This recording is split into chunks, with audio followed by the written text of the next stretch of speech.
están? Bienvenidos a una emisión más de Alégrate. Yo soy Meche Covarrubias y como siempre es un gusto poder saludarles a través de esta ventana maravillosa que es María Visión, Luz Católica. Gracias por acompañarnos. Hoy un programazo, así que no se lo pierdan. Pero bueno, antes de presentar el tema y a nuestros invitados, saludo con muchísimo gusto a mi queridísima Lupita. Lupita, ¿cómo estás? Meche, feliz, encantada de poder entrar hasta tu hogar, pero sobre todo entrar a tu corazón. Gracias por estar en sintonía de María Visión. Hoy tenemos que llegar a una conclusión muy interesante. Es un programa especial con invitados muy especiales. Tenemos un panel de lujo esta noche, lo van a ir descubriendo con nosotras.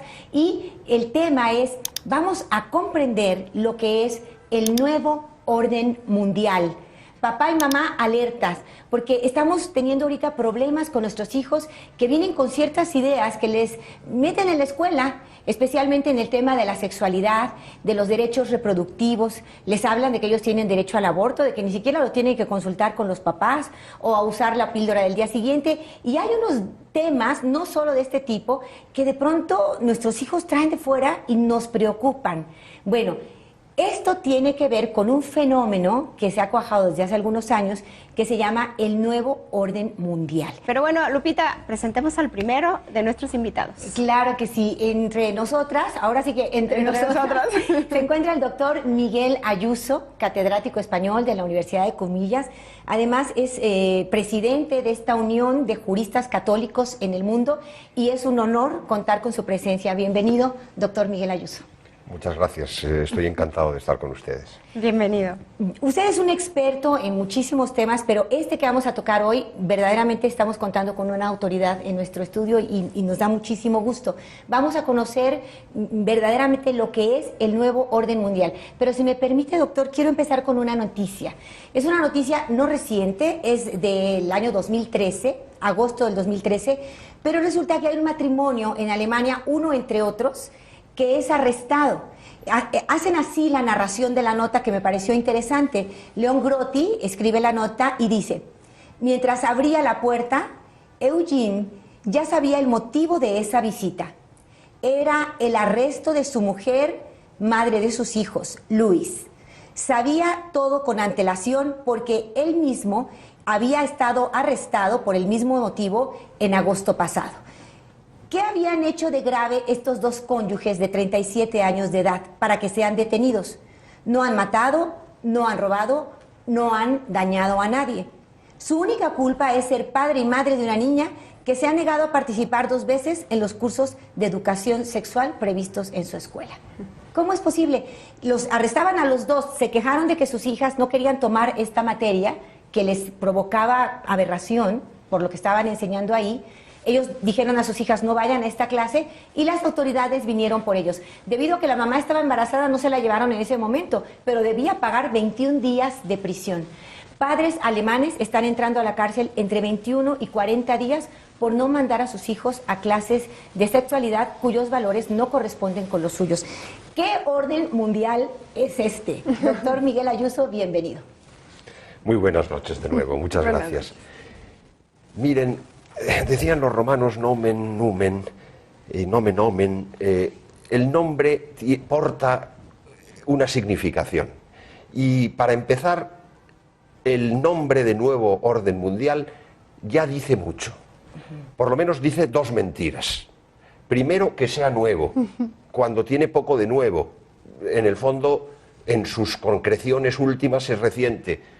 Pero si nosotros nos remontamos a sus causas, es mucho más antiguo. Luego ya la primera parte del nombre es falsa. La segunda, que sea un orden, pues creo que poco a poco a lo largo de esta noche lo vamos a ir descubriendo. Más bien lo que se demuestra es un desorden buscado, un desorden querido, un desorden cada vez profundizado. Y lo único que podríamos aceptar de este nombre que responde a la realidad es que sea mundial. Siempre que por mundo no tengamos el cosmos griego, sino el mundo en su significado bíblico, es decir, el mundo como el mal, la tentación perenne que nos persigue a los hombres sobre la tierra. Pero cuando empezaba con esta observación terminológica respecto del nombre Nuevo Orden Mundial, sinceramente no estaba exagerando, porque de verdad uno de los errores mayores que hay en este punto es entender que el nuevo orden mundial ha nacido antes de ayer, que es una cosa que deriva de la Revolución de Mayo del 68, que es una tendencia que ciertas instituciones y organismos internacionales llevan desarrollando en los últimos años. No, el nuevo orden mundial, en su sentido profundo, no es sino la reencarnación perenne de la libertad luciferina, de la pretensión de ser como dioses, de la gnosis de pretender que el hombre puede darse a sí mismo la ley. Y por tanto, esto de nuevo tiene muy poco. En cuanto vayamos a la escritura, vamos a encontrar la rebelión de los ángeles y luego el pecado original. Y en todo ello está siempre la soberbia y está siempre la pretensión de darse la ley. Alguien, claro, yo recuerdo un debate en televisión española con un jesuita, por cierto, no diré su nombre, pero en el que en un momento determinado yo me remontaba a criticar que el origen de ciertos males no era tan reciente, sino que estaba el liberalismo, estaba la ilustración, estaba el nominalismo, y entonces este señor, catedrático de universidad, se puso un poco nervioso y dijo, bueno, ¿y hasta cuándo nos vamos a remontar en el origen del mal?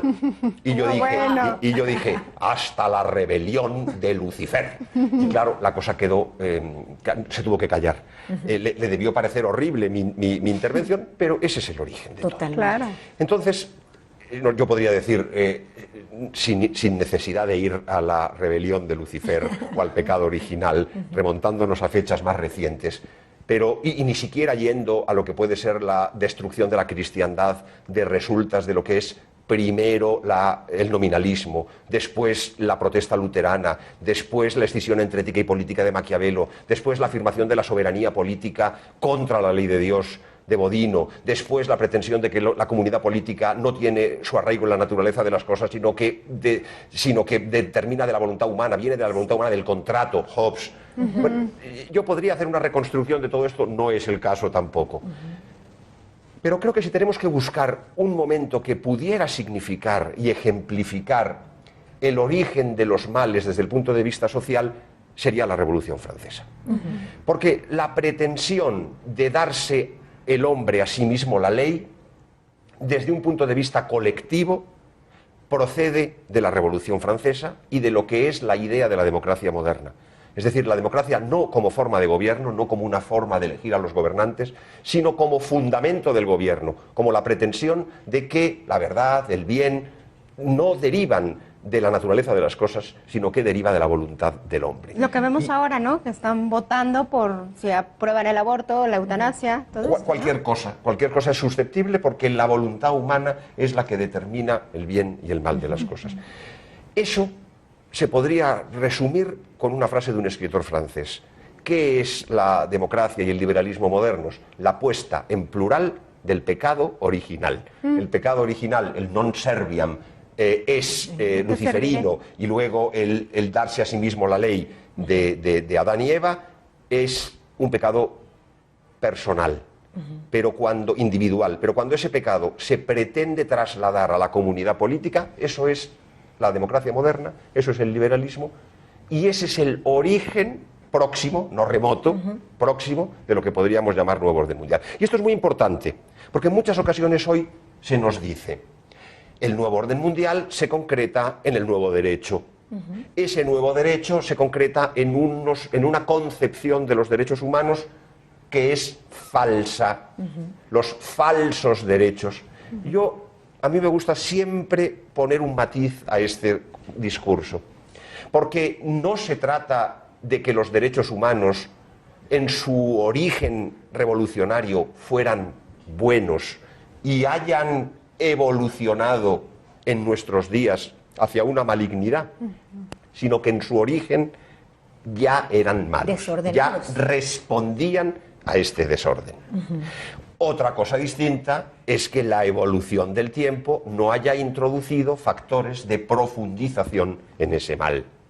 Y a esto es lo que ya no remotamente, ni siquiera próximamente, sino proximísimamente podríamos llamar nuevo orden mundial, que deriva de las transformaciones, de las metamorfosis que la revolución liberal ha tenido desde 1789 hasta nuestros días. La Revolución Francesa.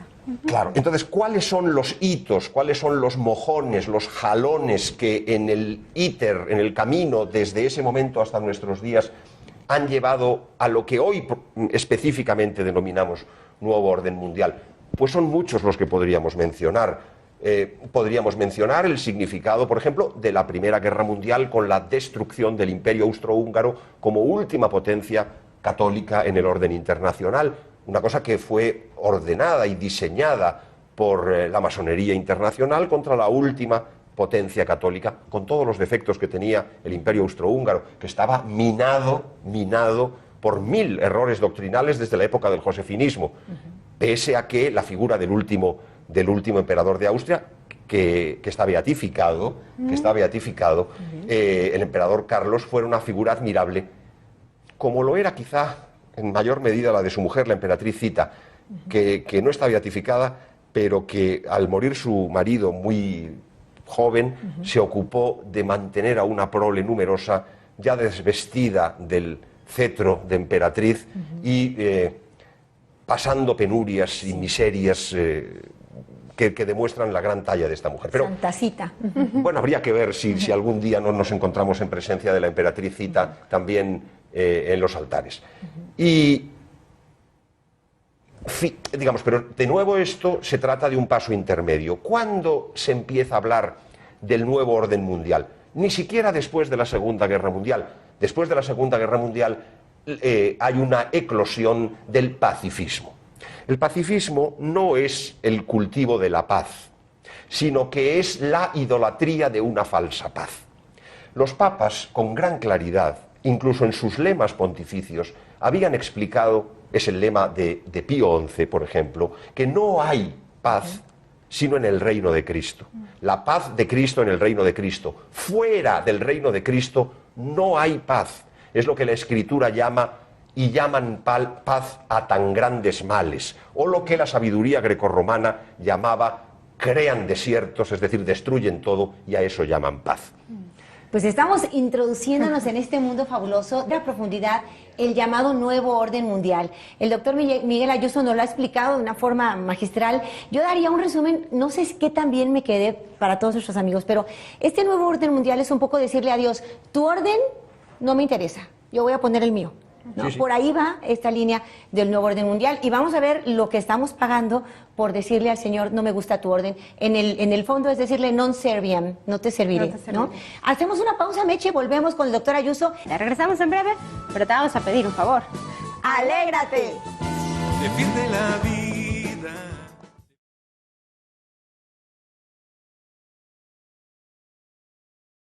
Amigos, ya estamos de regreso. Gracias por continuar con nosotros a través de María Visión, Luz Católica. Estamos en Alégrate, conociendo el día de hoy acerca del nuevo orden mundial. Y bueno, pues continuamos, Lupita, con el tema y con nuestro invitado.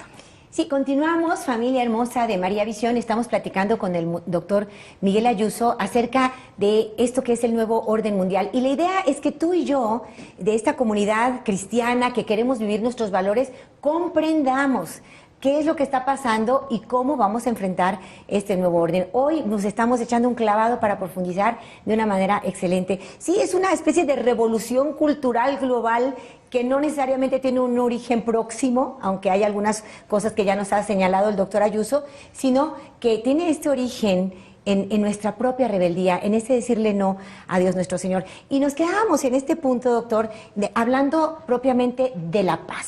Sí.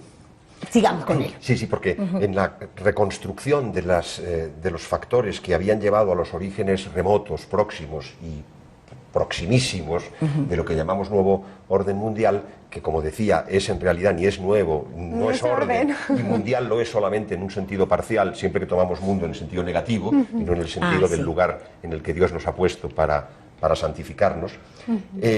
Efectivamente, después de la Segunda Guerra Mundial se produce el antecedente ya inmediato a lo que podríamos llamar el origen inmediato de esto que pasa ahora.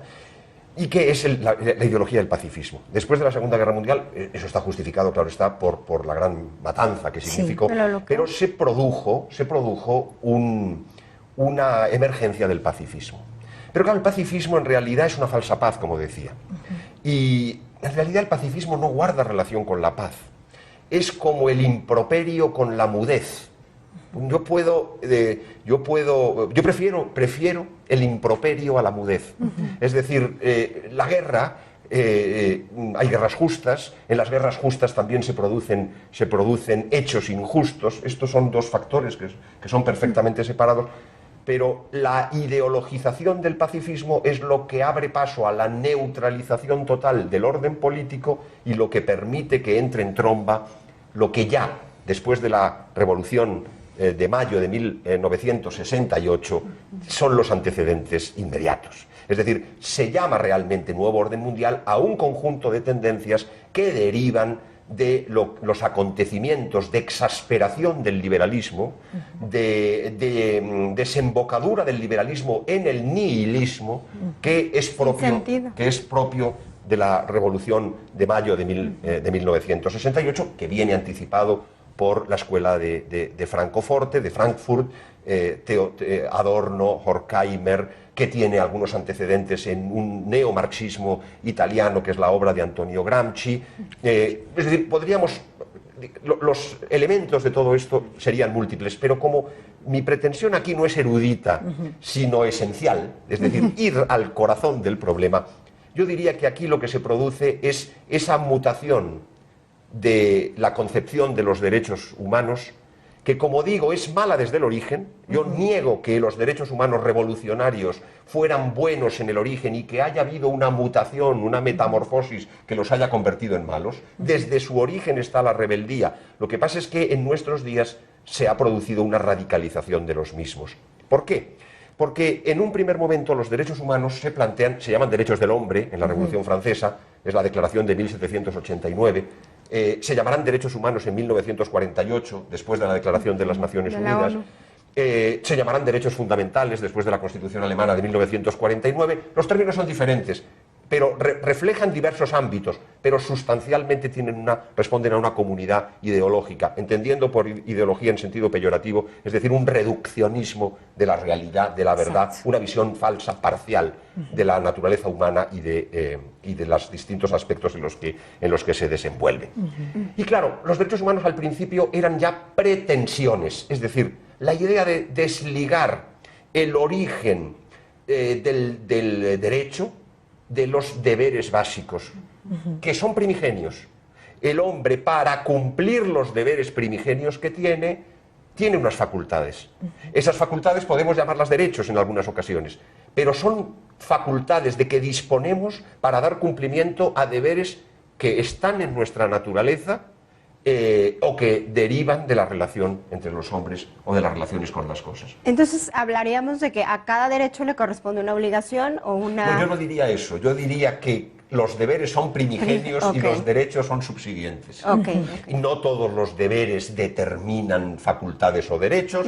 Esto depende de la naturaleza de cada deber. Pero que el deber es primero y que el derecho es subsiguiente, yo creo que esta es una afirmación que para una recta consideración del orden jurídico y político resulta básico. Doctor, y en concreto ahorita en nuestro tiempo, ¿en qué se manifiesta este orden mundial? Para que la gente que nos está viendo hoy se dé cuenta, porque yo creo que esto ha sido como la humedad, ¿no?, que se va metiendo poco a poco, que no nos hemos dado cuenta y que muchas familias incluso están como muy casadas con estas ideologías sin darse cuenta que están viviendo bajo esta ideología, ¿no? Pues yo diría que esa transformación de los derechos como pretensiones, que ya implica una desnaturalización del recto orden jurídico, pasa a la afirmación de la libertad ya puramente negativa. Es decir, la libertad sin otra regla que la propia libertad.